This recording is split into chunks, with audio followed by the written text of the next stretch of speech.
Ikwento ko lang ako, hindi naman ako naniniwala sa mga multo-multo, no? Pero, just sa ginagawa namin, binangungot yung si engineer, kasi architect, binangungot.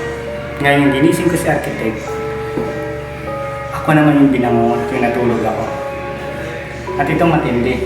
Yung panaginip niya, at yung panaginip ko, alas iisa, na sinasakal kami ng babae. At itong malupit. Hindi namin alam na may namatay dyan. Yung sinabi nung maintenance na may kinuha daw silang patay dyan. Pag-picture ka pa naman? Oo, nakakagulat ka naman.